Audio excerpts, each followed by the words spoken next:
अस्सलाम वालेकुम, आप देख रहे हैं the war update Saeed Sajid Hussain के साथ। आज की सबसे बड़ी खबर, पश्चिम की झूठी ताकत का किला ढेर हो रहा है। दुनिया ने देख लिया कि ईरान की टेक्नोलॉजी के आगे कोई नहीं टिक सकता। मार्च 24 और मार्च 27 की रात को ईरान ने वो कर दिखाया जिसकी उम्मीद इसराइल ने ख्वाब में भी नहीं की थी। इसराइल जो अपनी आयरन डोम और सेफ रूम्स पर फख्र करता था, आज वही सेफ रूम्स उनके लिए मौत का निशान बन गए हैं।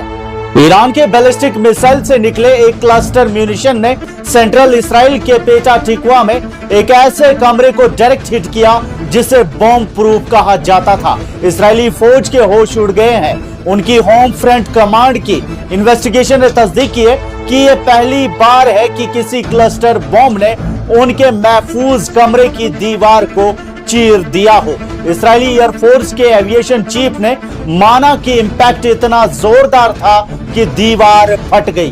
जंग के 28वें दिन ईरान ने अपना छठा बड़ा हमला किया। अब तक कुल 450 से ज्यादा बैलिस्टिक मिसाइल्स इसराइल पर बरसाए जा चुके हैं। टेल अवीव में तबाही का मंजर है और क्लस्टर बॉम्ब्स की वजह से पूरे शहर में धुएं के बादल छा गए हैं। सेंट्रल इसराइल में एक 60 साल का शख्स हलाक हो गया क्योंकि ईरान की रफ्तार के आगे उनका वार्निंग सिस्टम फेल हो गया था।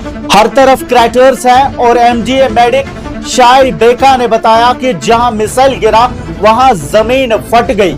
सिर्फ सेंट्रल इसराइल ही नहीं, साउदर्न हिस्सों में भी सोरोका मेडिकल सेंटर जख्मियों से भर गया है।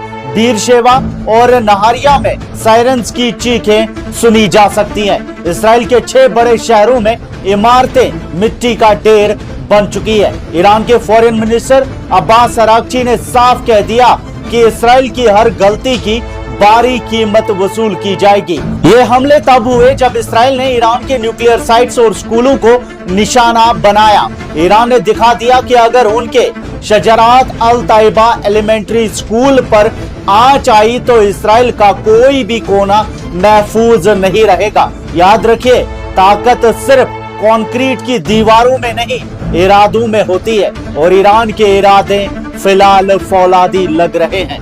एक और बड़ी खबर यह है कि इसराइल के Shimon Peres Negev nuclear research centre जो 1958 से इसराइल की एटमी ताकत का मरकज है, अब खतरे में है। इसराइल का गुरूर, उसका यह डिफेंस सिस्टम यमनी और ईरानियन मिसाइल्स को रोकने में मुकम्मल तौर पर नाकाम रहा। रिपोर्ट्स के मुताबिक 35 से ज्यादा लोग जख्मी हो चुके हैं। सोरोका इमरजेंसी रूम जख्मियों से भर गया है। एक 10 साल का बच्चा और एक 12 साल का बच्चा शदीद जख्मी है।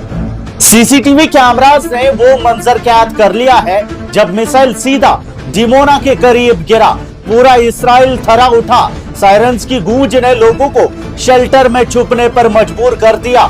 यह हमला ईरान के नातांज न्यूक्लियर साइट पर होने वाले हमले का बदला है। ईरान ने साफ कह दिया है कि अगर उनकी न्यूक्लियर इंस्टॉलेशंस को छेड़ा गया तो इसराइल का कोई कोना महफूज नहीं रहेगा। ईरान के पार्लियामेंट के स्पीकर मोहम्मद बगैर कैलिबाफ ने कहा है कि ये टर्निंग पॉइंट है, अब इसराइल को बचाने वाला कोई नहीं।